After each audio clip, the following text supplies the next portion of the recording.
July August বিপ্লবে যারা যুদ্ধ করেছেন তাদেরকেও মুক্তিযোদ্ধা বলে স্বীকৃতি দিয়েছেন জনাব তারেক রহমান।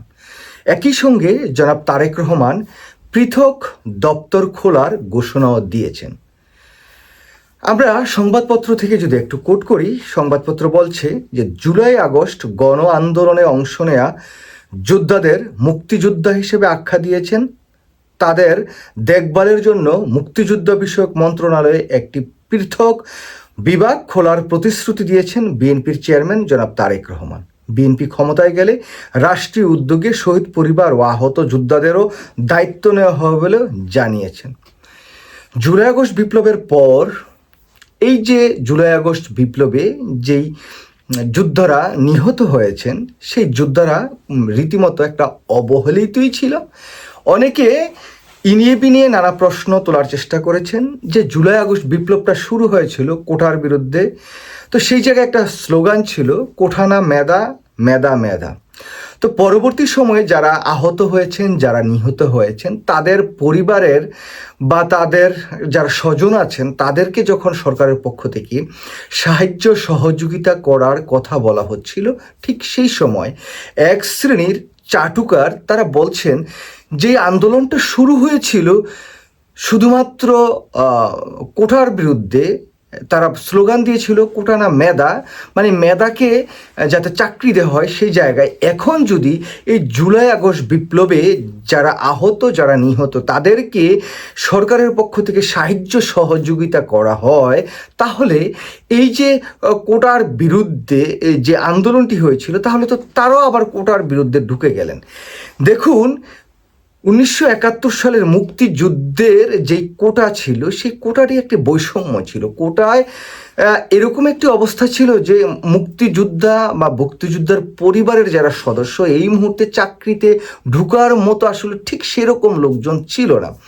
বরঞ্চ সে সময় কি করতেছিল তারা, আওয়ামী লীগের যারা দল করতেন বা আওয়ামী লীগের সাথে সম্পৃক্ত যারা, তারা এই ইয়াং মুক্তিযোদ্ধা, মানে 1971 সালে যাদের 4 বছর 3 বছর, তাদের সন্তানরাও এখন এই মুক্তিযুদ্ধে কোটায় তারা সেই জায়গায় চাকরি নিচ্ছিলেন। এটা টোটালি অবৈধ একটি পন্থায়। শুধু তাই নয়, সরকারের পক্ষ থেকে কি করছিলেন সেই সময়, যে এই যে মুক্তিযোদ্ধা যারা, তাদের সন্তানদের নাতিপুতি, তাদের নাতিপুতিকেও আবার চাকরি দেওয়ার একটি ব্যবস্থা করেছিলেন। তো এই কারণেই সেই আন্দোলনটি হয়েছিল। তো সেটা টেনে এনে এই যে জুলাই আগস্ট বিপ্লব পর্যন্ত এখন তারা বলছেন যে এখানে যদি তাদেরকেও চাকরি দেওয়া হয়, সাহায্য সহযোগিতা করা হয়, তাহলে তো সেই কোটা যেটা আওয়ামী লীগ করেছিল সেটা। দেখুন, এখন এই যে ইয়াং যারা ছেলেপেলেরা মৃত্যুর শিকার হয়েছেন, হত্যার শিকার হয়েছেন, তাদের পরিবারকে যদি সাহায্য সহযোগিতা করা হয়, তাহলে এটা ওই কোটা নিয়ে যেই সমস্ত চাটুকাররা ইনিয়ে বিনিয়ে প্যাচগোছ করার চেষ্টা করেন, তাদের আসলে হীন চরিতার্থের একটি বিষয় আমি দেখতে পাচ্ছি এই জায়গায়। দেখুন, বিএনপির চেয়ারম্যান জনাব তারেক রহমান একেবারে যথার্থই বলেছেন, এবং তিনি যে এই যে জুলাই আন্দোলনে অংশ নেওয়া যোদ্ধাদের যে যোদ্ধা বলে যে স্বীকৃতিটা দিয়েছেন, সেটা একেবারে যথার্থ দিয়েছেন। তিনি বলেছেন যে 71-এ মুক্তিযোদ্ধারা যেমন দেশ স্বাধীন ও সার্বভৌমত্ব রক্ষায় জীবন ও ত্যাগ দিয়েছেন, ঠিক একইভাবে 24-এ যারা লড়াই করেছেন তারাও স্বাধীনতা সার্বভৌমত্ব রক্ষার জন্যই যুদ্ধ করেছেন। তিনি বলেন 71-এ যুদ্ধ হয়েছিল স্বাধীনতা রক্ষার জন্য, আর সেই স্বাধীনতা রক্ষার্থী আবার 24-এ যুদ্ধ হয়েছে। জুলাই যোদ্ধা ও শহীদ পরিবারগুলোর বিষয়ে বিএনপির অবস্থান তুলে ধরে তারেক রহমান বলেন, বিএনপি জনগণের সমর্থনে সরকার গঠনের সমর্থ অর্জন করলে জুলাই আন্দোলনের শহীদ পরিবার ও যোদ্ধাদের কষ্ট লাঘবে রাষ্ট্রীয়ভাবে উদ্যোগ নেওয়া হবে, যা হারিয়ে গেছে তাদের ফিরিয়ে আনা সম্ভব নয়। তবে তাদের পরিবারের কষ্ট, সুযোগ সুবিধা ও দেখভালের দায়িত্ব রাষ্ট্রকে নিতে হবে। যথার্থ তিনি বলেছেন। এবং এই সময়ে এটা জুলাই আগস্ট বিপ্লবে যে যোদ্ধারা আছেন, যারা আহত হয়েছেন, যারা পঙ্গুত্ব বরণ করেছেন, যারা অন্ধত্ব স্বীকার করেছেন, যারা নিহত হয়েছেন, তাদের পরিবারকে দেখলাভ করাটা, এটা বাংলাদেশের জনগণের পক্ষ থেকে, সরকারের পক্ষ থেকে এটা একেবারেই বাঞ্ছনীয়। তবে তারেক রহমানকে ধন্যবাদ জানাই, সাধুবাদ জানাই।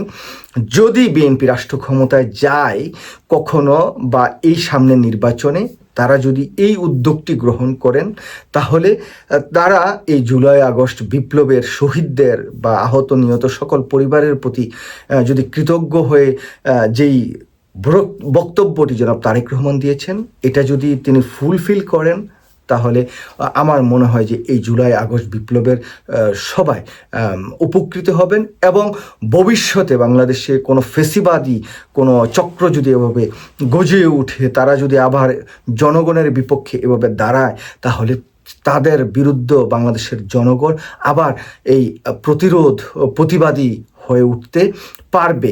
আর তা না হলে কিন্তু জনগণ কিন্তু সেরকম কার্যক্রমে যাওয়ার যে স্পৃহা সেটা হারিয়ে ফেলবে। সবাই ভালো থাকবেন। আল্লাহ হাফেজ। আসসালামু আলাইকুম।